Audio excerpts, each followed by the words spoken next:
Hello Year 9 and 10 and welcome to another video lesson. This time it's me, Mr. Cheetham here, and I'll be guiding you through an analysis of the poem War Photographer by Carol Ann Duffy. Okay, so as you usually would, write down the title and the what, and for your do it now, I want you to list 5 nouns that can be seen in these images of war photography, and then list 3 things that you've worked out from these images, basing those on the examples that I've given you. And as a challenge, write 1 to 3 sentences about how you might feel if you were taking these photos and why you might feel this way. So pause the video here and you can get your thoughts down.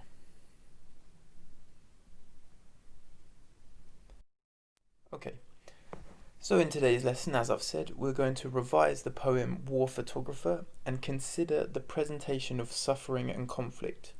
We'll do this by reading the poem and discussing questions on it. And why is because this is one of the poems that you could write about in your English literature GCSE, and you'll need to know all the poems really well, as in the exam you'll only be given 1 in the booklet and you'll need to compare it to another from memory. Okay, so a bit of context first about the poet herself. It's by Carol Ann Duffy. She's a Scottish poet and playwright.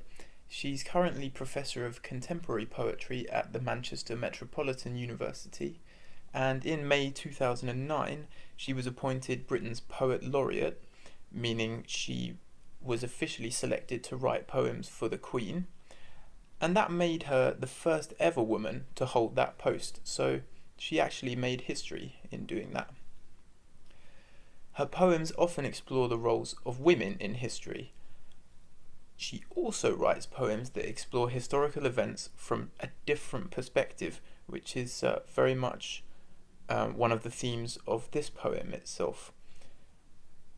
The poem we'll study today was written in 1985, so quite a long time ago, and there were a lot of different kinds of conflict happening in the world back then than those you might recognise from the more recent history.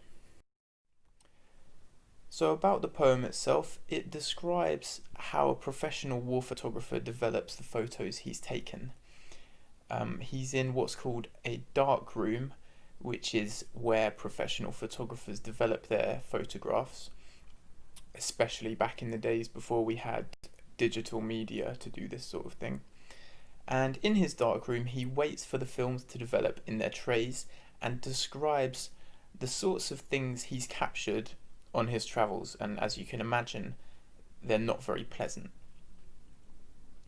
Now the narrative voice throughout remains passive and very calm throughout his descriptions. Now this might strike you as odd, and it's intended to create the impression that the photographer has become quite desensitized to the horrors of the world, as in they no longer affect him in the emotional way that they might have done when he started his career, or that they might affect me and you, because he's so embedded in this world that he has become desensitized. The poem also suggests that despite the public's emotional reactions to these sorts of pictures, nothing is done to actually mend the suffering in the world. Okay, now just some key vocabulary that you need to understand to successfully navigate this poem. So on line 1, it mentions dark room, which I've already kind of explained. We know this as a room with no light, which is used to develop photos from film. And there's a picture of what this might look like on the right hand side there. On line 2, there's the word spools. That just means a cylinder with tape wound round it, and it's how photographs were stored back in old-fashioned cameras before there was such widely used digital media. On line 5, you'll notice the phrase to in tone. That just means to say in an unchanging tone, so to not change your voice as you say something. On line 5, it talks about a mass. That's a church service like the one you can see on the right hand side there. On line 10, there's the word dispel. That means to make disappear. And then on line 16, you've got the word sought. That's the past tense of seek, for example. If you have to seek approval, that means you've sought approval. And on line 21, it mentions Sunday supplement. That's the pull-out section of a Sunday newspaper. For example, on the right there, you can see a picture of the Sunday Times, which famously includes in it these kinds of pull-out supplements. And finally, on line 23, there's the word impassively, which means to do something without emotion. Okay, and a couple of things to remember before we read through the poem and consider how Duffy uses language. Just remember that what I'll discuss in here is my interpretation or perspective on what this poem could mean. And your own ideas are just as valid as long as you support everything you write with quotations from the poem.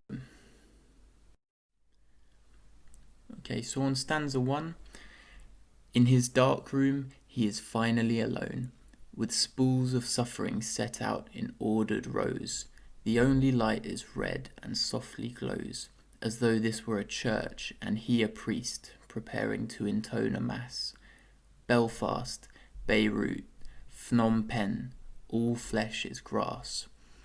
So we can see here the photographer is back in his dark room after one of his trips, and he's finally alone there, which conveys what some have seen as a tone of relief, as if he's been out in quite a chaotic and hectic environment, you can imagine, and it's quite calming for him to be back in his dark room.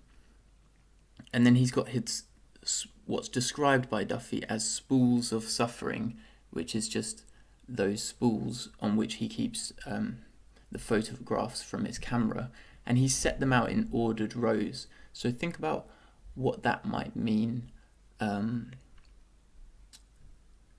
you've got the only light is red and softly glows. As you've seen in the picture, those dark rooms often have a red light which glows. And then lines 4 and 5 are quite significant. It's compared to him being a priest and his dark room being a church, as if he's about to enact some kind of religious ceremony, or it's quite a ritualistic, almost holy activity for him. And then on line 6 you've got very short sentences: Belfast, Beirut, Phnom Penh.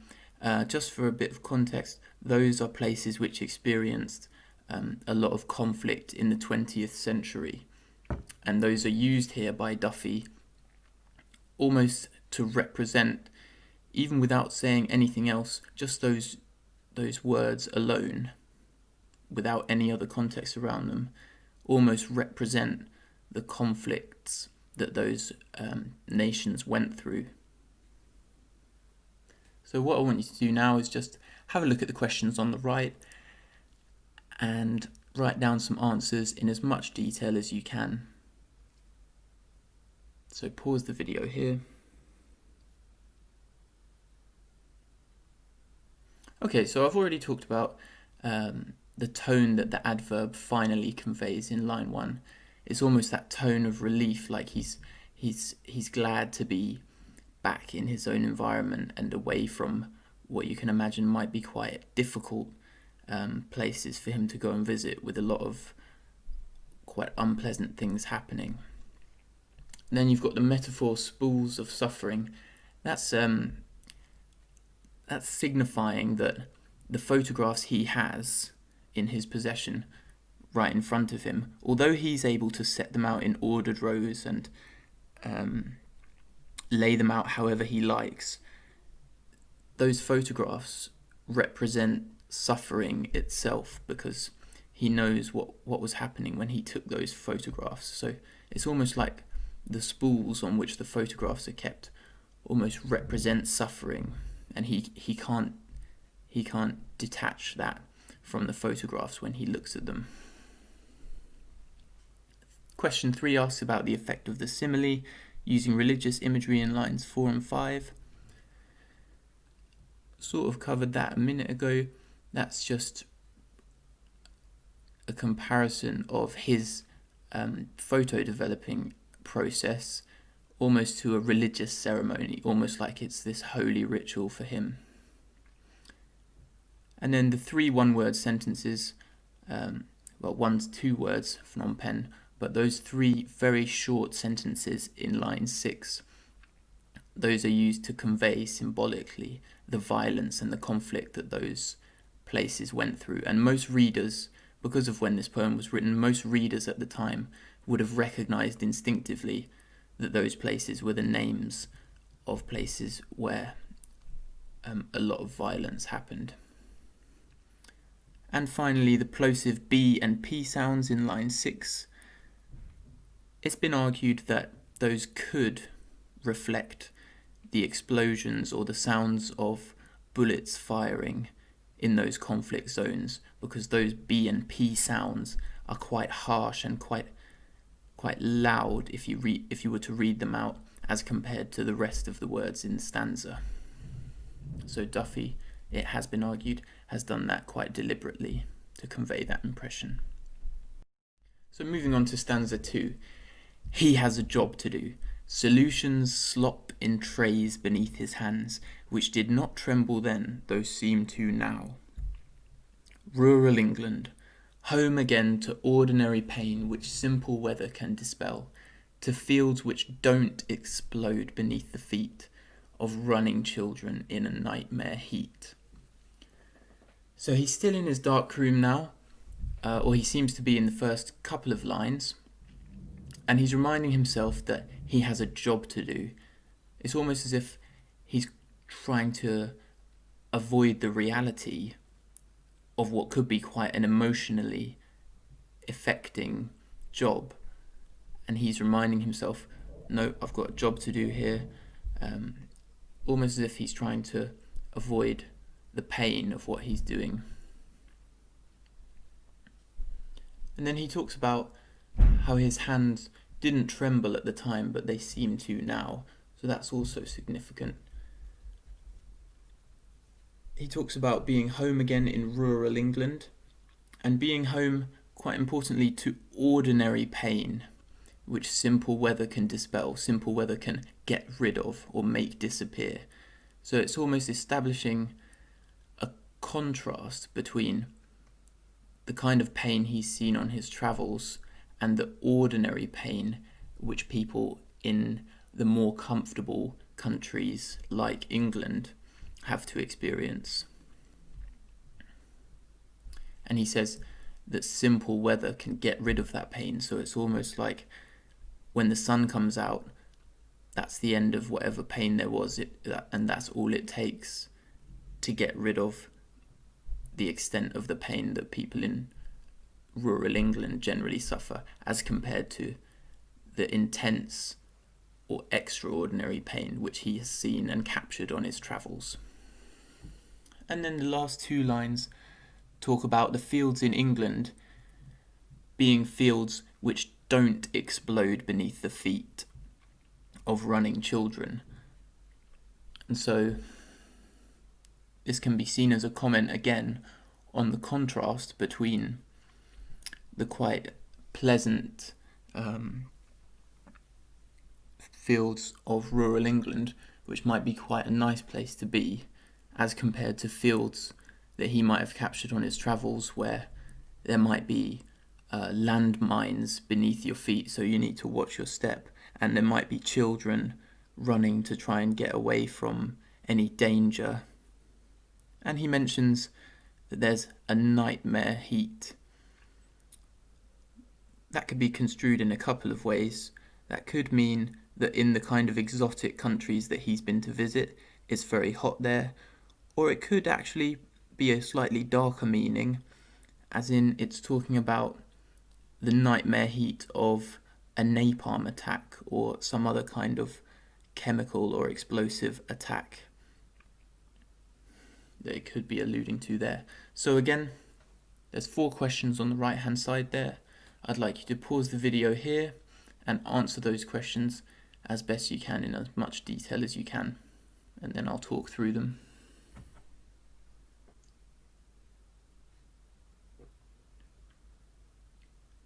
So, number one, which phrase makes the process of war photography seem businesslike and routine? I would argue that that's that phrase on line 7 there, he has a job to do. It's almost him it's almost the voice reminding himself that he's got a job to do and trying to make his job seem more routine and more businesslike than he otherwise might want it to seem, so that the emotion doesn't overpower him in what he's seeing. Question 2, why do the photographer's hands tremble now when they didn't before?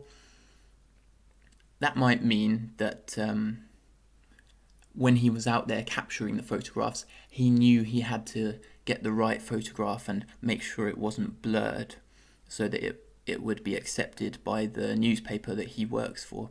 So he really had to focus in that moment and make sure he captured it without his hands trembling so that he got the best photo possible.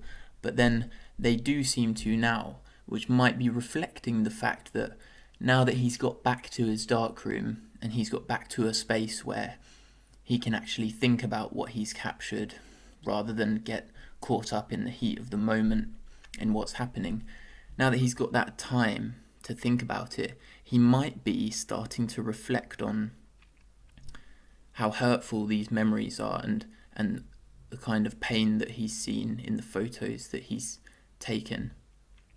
And he might be looking back and remembering, and that might be making him upset, and that might be bringing back some fear and anxiety to him, which might be why his hands are trembling now. Third question, what does the phrase ordinary pain refer to? I've already talked slightly about that. It's just that contrast between the intense pain that people in war-torn countries have to accept as their day-to-day life, obviously compared with the ordinary pain which people in such places as rural England have to suffer, which by comparison doesn't really seem like that painful at all. You know, Duffy might here be calling our attention to how almost pathetic it is to complain about such things as bad weather when people in other countries are having to accept conflict and suffering as part of their day-to-day life and they can't get away from it. And then that's sort of what Duffy is alluding to in line 11 as well, when she talks about fields that don't explode beneath the feet. She uses that negative construction of fields that don't explode rather than saying the fields where the photographer's been explode. She brings us back to England where the fields don't explode. She quite deliberately uses, I would argue, that word don't to remind us that we can take for granted in England that things aren't going to explode beneath our feet. You know, that's just a danger that we don't have to confront. Whereas in those other countries where the photographer has been making his living, you can't quite take that for granted. You never know what dangers might be in the fields. Moving on to stanza 3. Something is happening. A stranger's features faintly start to twist before his eyes. A half-formed ghost. He remembers the cries of this man's wife, how he sought approval without words to do what someone must, and how the blood stained into foreign dust. So here, he's noticed something happening, the photographer has, and what he's noticed is that a stranger's features are faintly starting to twist before his eyes. So think about what that might mean. Who might that stranger be? Why are his features twisting before the photographer's eyes? And then he remembers how this man's wife was there as well. And he remembers seeking approval without words, possibly because he doesn't know the language over in this country. He remembers seeking approval without words to do what someone must. And we might see that as him asking that man's wife, or trying to ask her, if he could capture that photograph. And it's almost ironic the way he still has to persevere and do what he knows is his job, do what someone must, even in the face of what seems to be quite a tragic situation. And he's remembering all this right now, which might be, again, contributing to why his hands are trembling now, because all this seems to have come rushing back to him because of him looking at the pictures. All these memories have come back, and he remembers on that last line there quite a dark image of how the blood stained into the foreign dust. So that's quite dark imagery for Duffy to end the stanza on, about blood being stained into dust. So consider those questions. Try to get as much detail as you can for each one.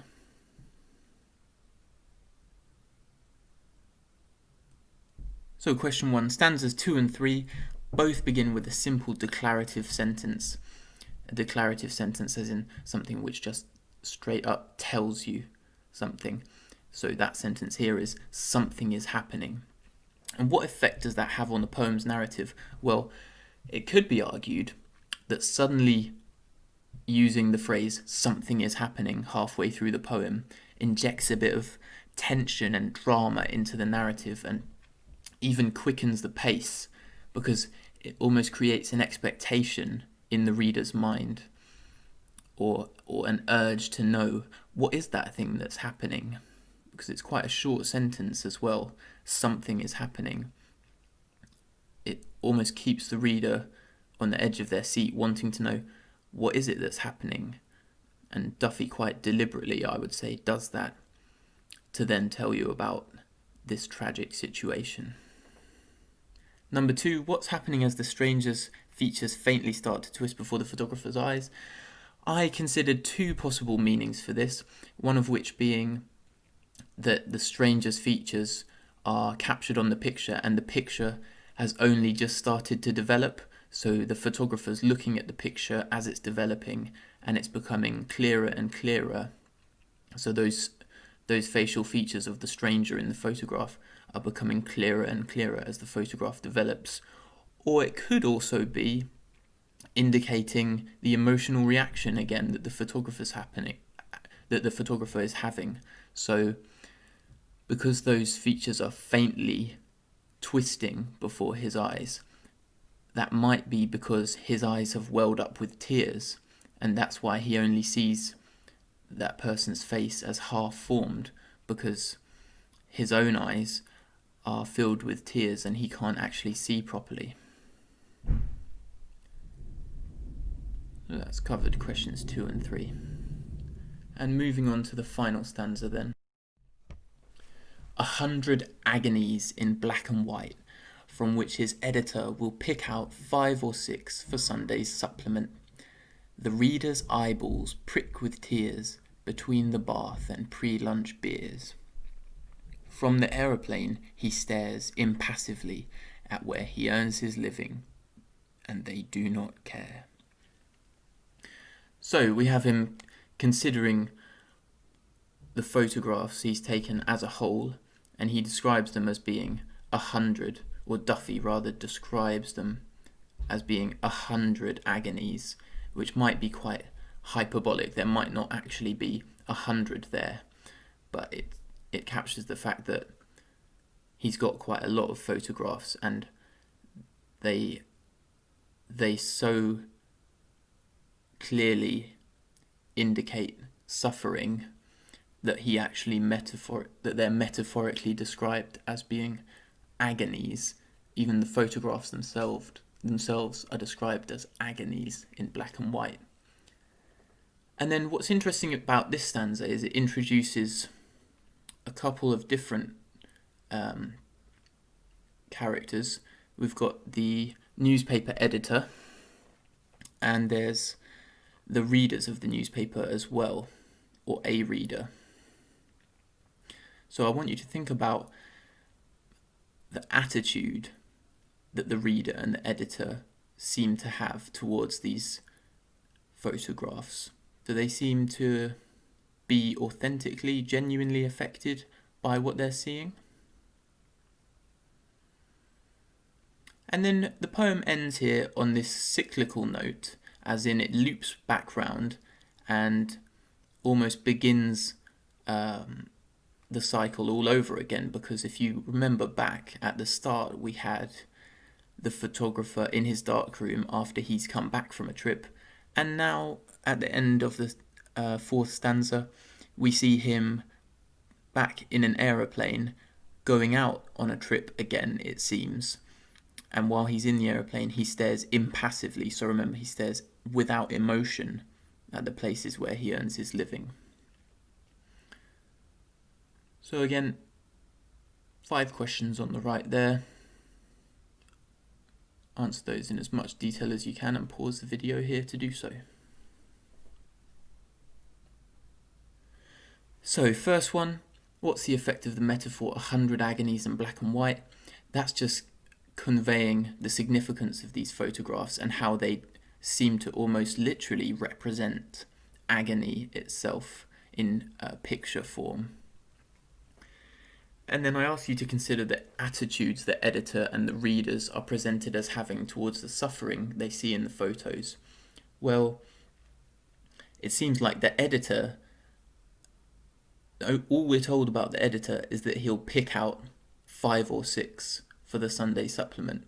So it's almost that impassive, quite dispassionate and quite detached relationship with the photographs.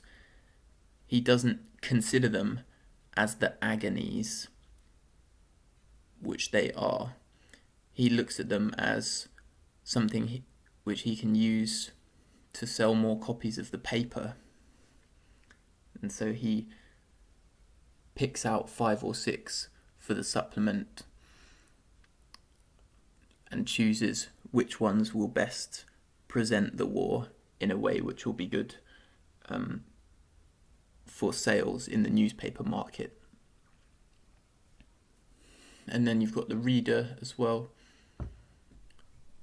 We're told that the reader's eyeballs prick with tears between the bath and pre-lunch beers, so it's almost like the reader's eyeballs prick with tears. They briefly well up with tears, but then after that they go and have some beers.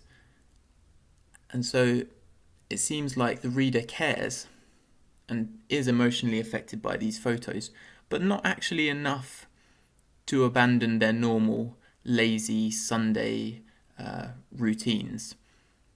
You know, they see these photographs between being in the bath and having some beers, which almost could be said to convey the lightness which newspaper readers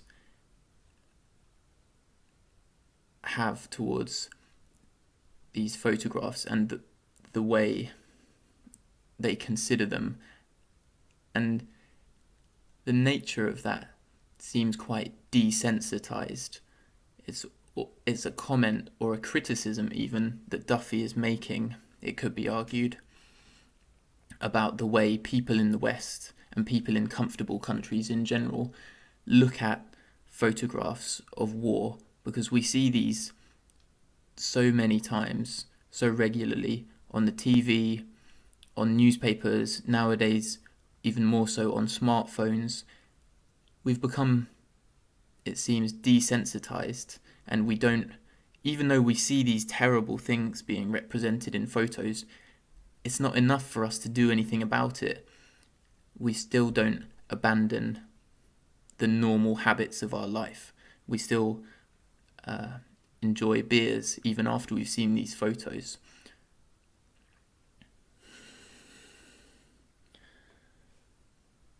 So question 3 talks about the reader's eyes pricking with tears rather than them having a full crying fit. So again, that just conveys the briefness of the emotional reaction and how it might not be seen as a real authentic engagement with the photos, because the reader's eyeballs only prick with tears, so that their reaction is quite limited. And then you've got the internal rhyme that question 4 talks about in line 22 of tears with beers. That again is used quite deliberately to call our attention to the idea that although the reader has an emotional reaction when they look at these photos, it's not enough to stop them from then going and enjoying some beers.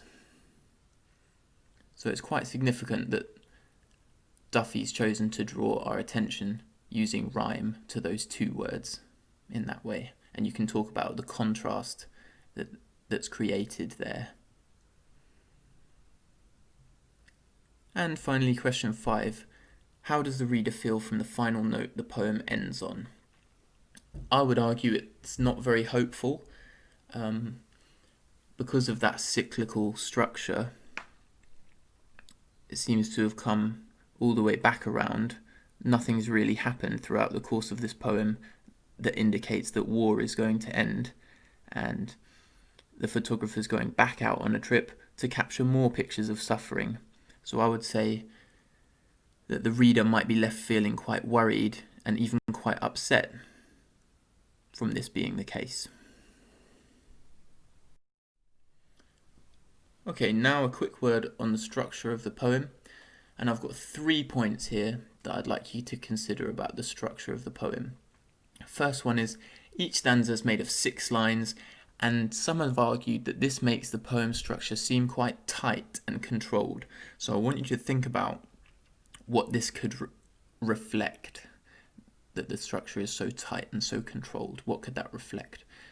Second one is, there's use of caesura in this poem, in one case, which is a pause in the middle of a line, and it's quite significant where that phrase rural England is used, because the phrase itself is enclosed between 2 full stops, and in that way it's separated from the rest of the stanza. So I want you to think about what that could reflect, that rural England is separated in that way. And finally, I've talked slightly about this already, but the cyclical structure. So the poem begins with the photographer returning home from a trip, and then it ends with him going back out on a trip. So think about what that could suggest. So pause the video here and write down 1 or 2 sentences for each of those based on what you think. This is what I thought. The fact that this poem structure is tight and controlled, and each stanza is made of those 6 lines without exception, that could reflect the photographer's job of imposing order on the chaos of war and presenting it to the public through the medium of photos. And that relates to the contrast between what we see of war through the media and how it's presented to us versus war's true nature, which is more harsh and chaotic and quite more visceral than what we can see through a couple of photographs. Secondly, the caesura of rural England. I thought this could reflect how England and other comfortable places are very separate from the true horrors of conflict. And if you live in rural England, Duffy might be saying that you're quite comfortable, really, and quite separate and quite far removed from the horrors of war that are happening around the world. And finally, the cyclical structure. This could suggest Duffy warning readers that war is ultimately inescapable, as in you can't escape from it, you can't get away from it, and it will happen again and again until people come to terms with the real horror of war in an authentic way. So it's that criticism again of how we engage with images of war and how we might be encouraged to be more authentic in our engagement with images of war. Okay, now I want you to do some writing on your analysis of this poem. So we've talked about a lot of ideas so far, so I want you to consider the question: explore the way Duffy presents ideas about conflict in War Photographer. So it's your usual piece paragraph, and you've got some sentence starters to get you going on there. And those of you who want an extra challenge, compare the way Duffy and one other poet present ideas about conflict. So you can choose one other poem from the anthology and compare how conflict is presented.